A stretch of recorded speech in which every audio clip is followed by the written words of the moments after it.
Hello everyone, good morning from India. And don't get me wrong when I tell you good morning because the time is now 12 a.m.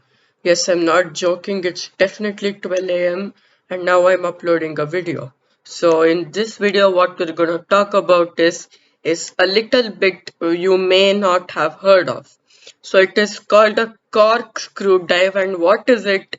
So we'll be looking how the corkscrew drive comes into play, how to stop it and why it happens. So let's get started. Oh yeah, I forgot to tell you. And to do this video, I bought the Boeing 747-400 quick update. I'm not showing the 787 or the Concorde for the next 1 week or so because I have also given them a break from my YouTube channel. And so this aircraft has not performed as much as those two aircrafts, so that's why I'm taking them here. But after 1 week, you'll see them. And one more thing is, I have decided on a date to a day in which my videos will come on YouTube.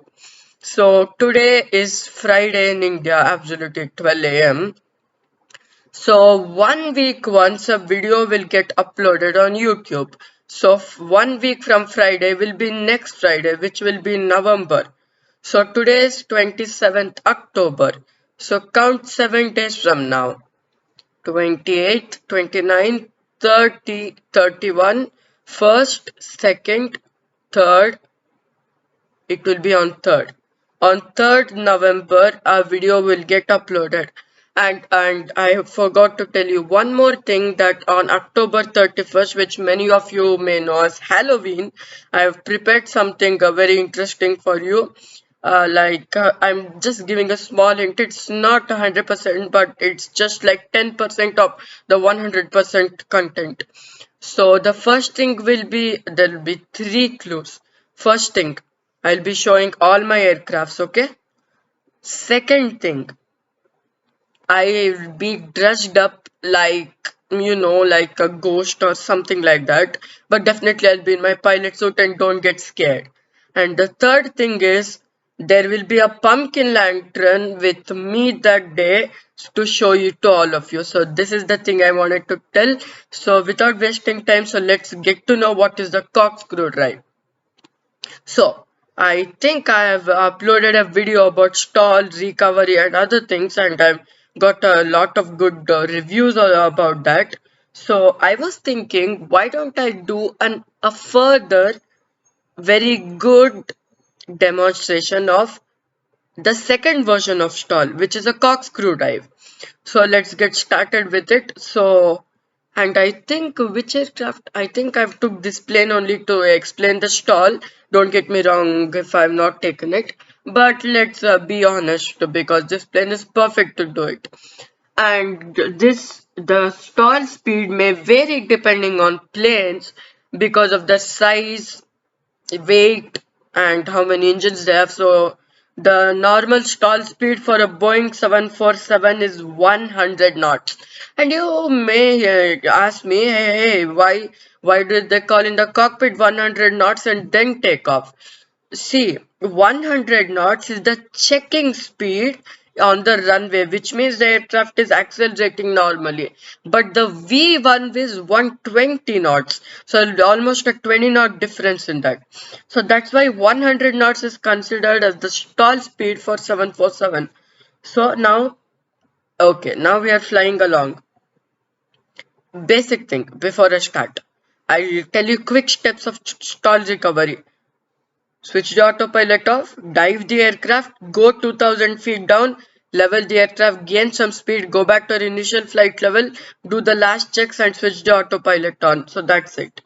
Okay, so now here, all those things have been completed. Imagine this situation, all those things have been completed, but suddenly something goes wrong, like an engine failure or something.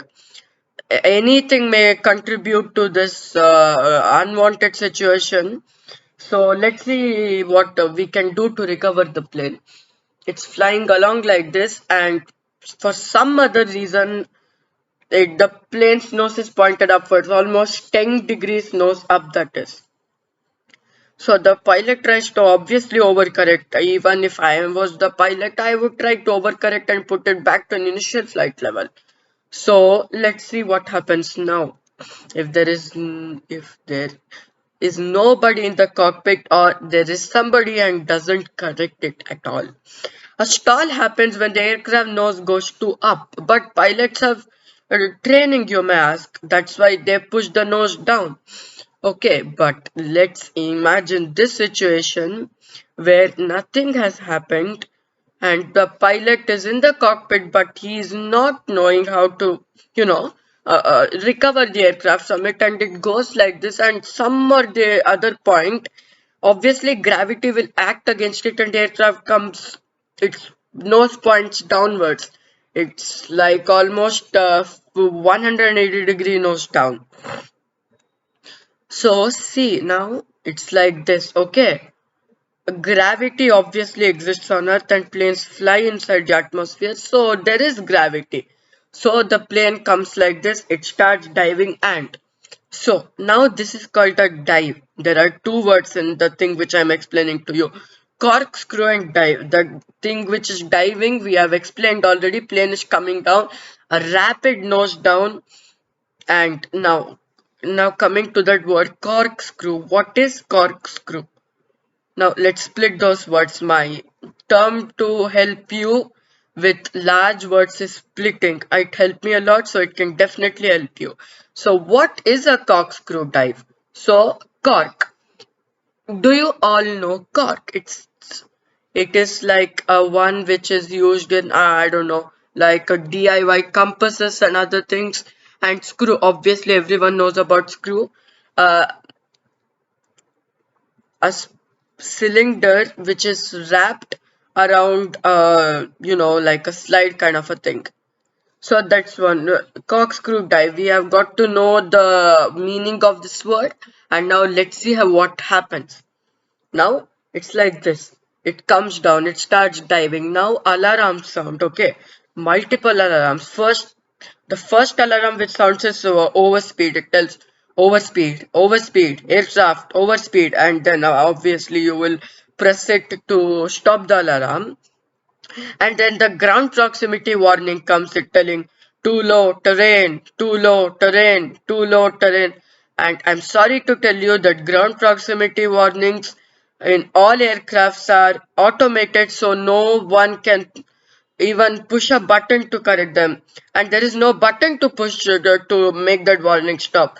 It's telling the pilots in bringing them to the senses, telling the plane is getting too close for comfort.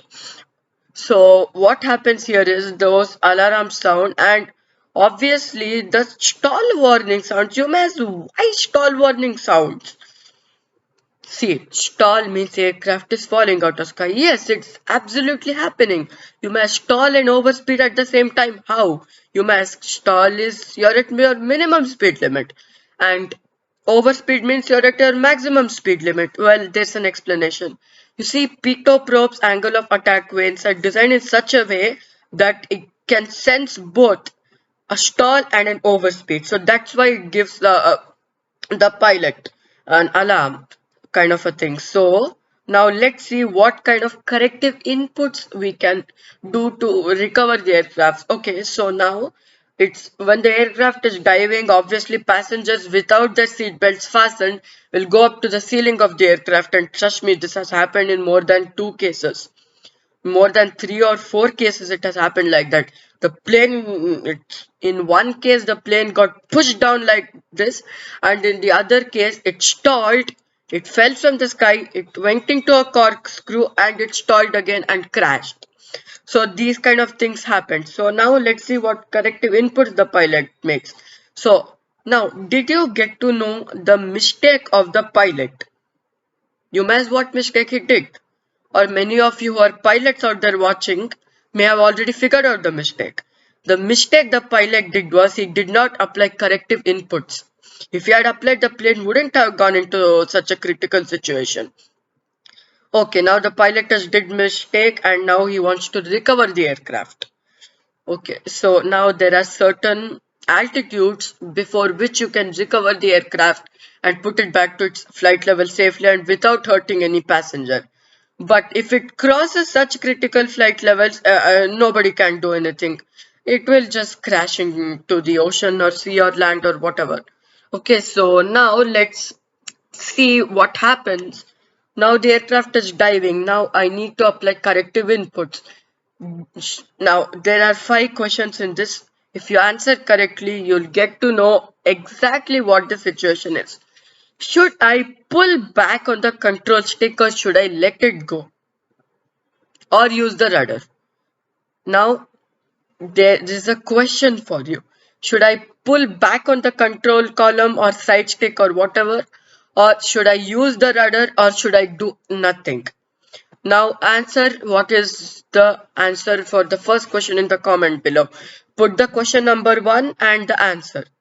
So the correct answer to this question is neutralize controls. You may ask, the pilot has already did a critical mistake without applying any corrective input, so why should he even let go now? Let him pull back.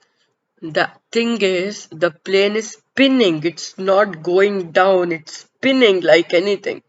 So the spin rate will be absolutely 12 rotations per minute. So in that, absolutely, if you apply, like if you pull back, the aircraft will go into a much deeper angle.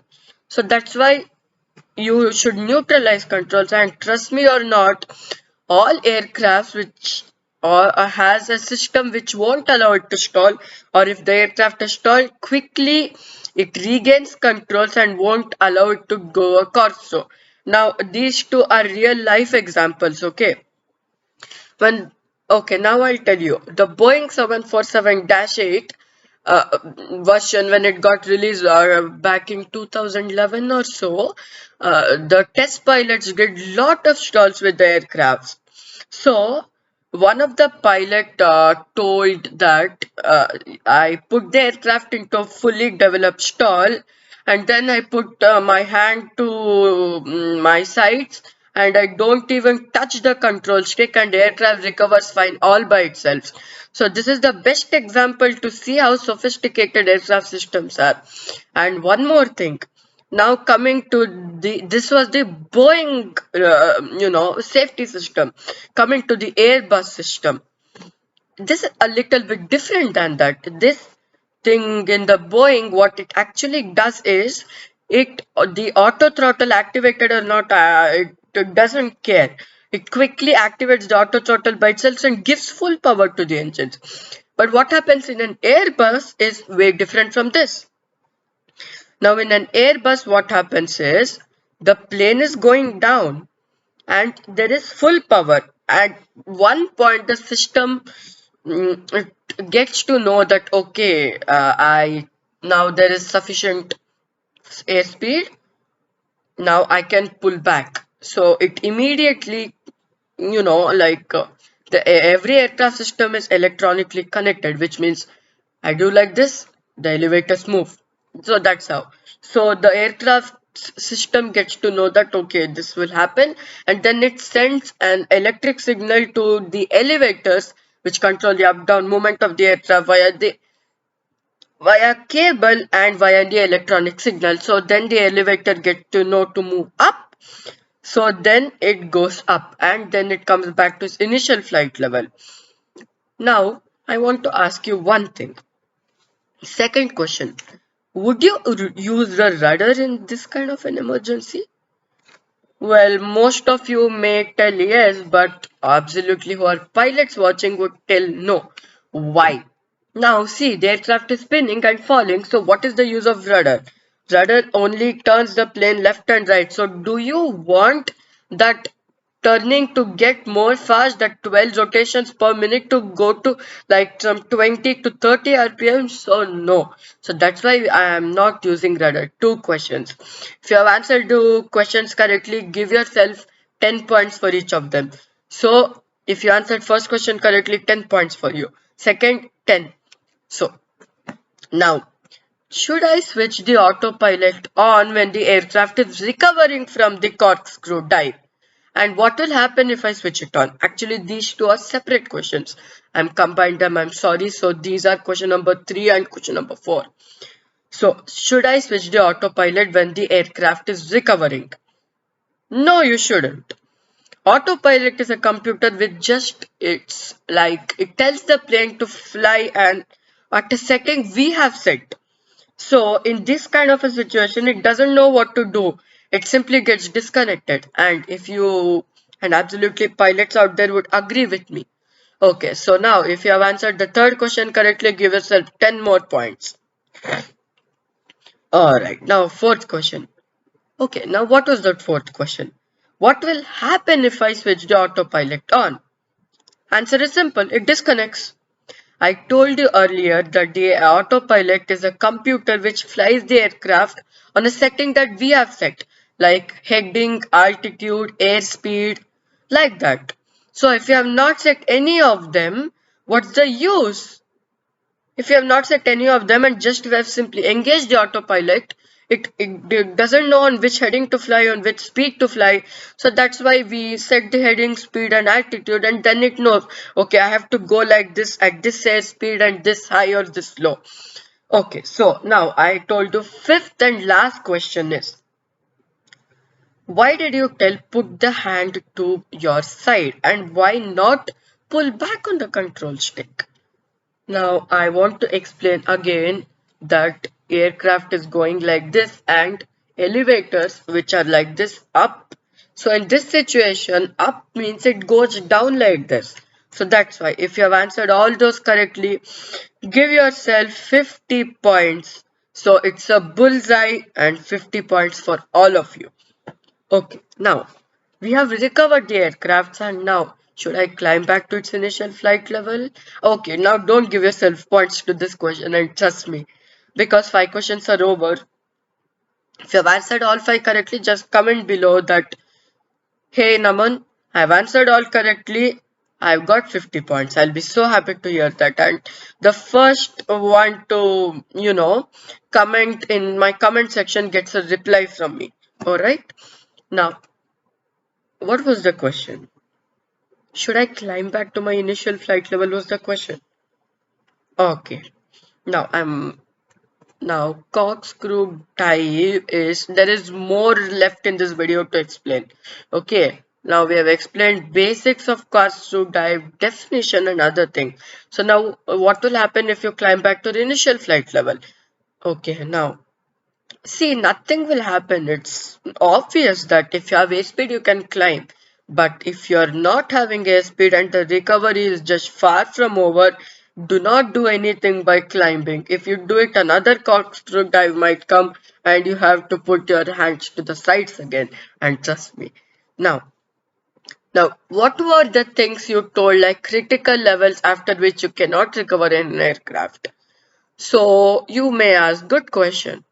So like, okay, now let's take this aircraft is at flight level 350 or 35,000 feet. And now if you are still not understanding what are flight levels, and I'll be uploading another video just after this, so you'll get to know absolutely what are flight levels.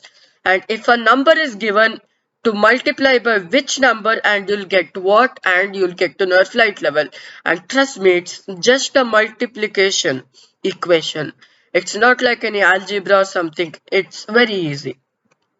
Now, okay, now let's imagine this. What's the critical threshold point?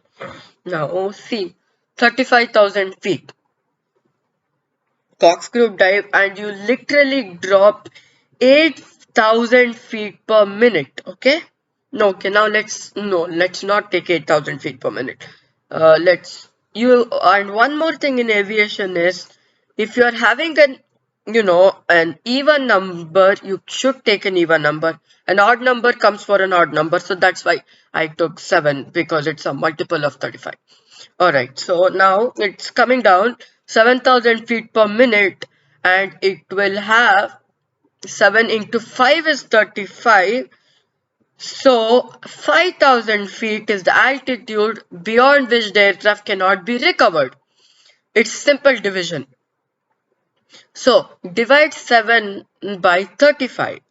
So you get 5, or multiply 7 into 37 into 5, I'm sorry, you get 35. So 5,000 feet is altitude beyond which you cannot recover.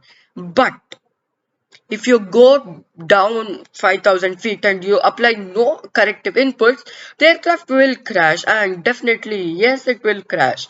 So, above 5,000 feet, like even 5,001 feet will work, and trust me or not, it will work definitely. Now, you may ask, okay, you have taught me odd number, what about even number? Okay, for that also I've got 36,000 feet now. Okay, 36,000 feet. Now you should take an even number which is the multiple of this number. Okay, so I'll take 12. 12 into 3 is 36, or 36 divided by 12 is 3. So for this one, 3,000 feet is the altitude in which the aircraft will not get recovered. So almost a 2,000 feet difference. So I hope you got to know about what is a corkscrew dive, a definition, and anything. And if you have any doubts on this, please comment below and I'll do it. And one more thing, if you have got all those questions correctly, put the comment how much points you've got, how many questions you've answered correctly, and the first one to give the answer in the comments get a reply from me. So thank you everyone. See you in the next video, which is about this one, flight levels, and I'll teach you an equation which is you may have not learned in school, but definitely from me. So you learn an equation, so get ready for it. And for your next video, please get ready with pen and paper. Thank you everyone. Have a nice day and good morning once again because it's 12:30 now.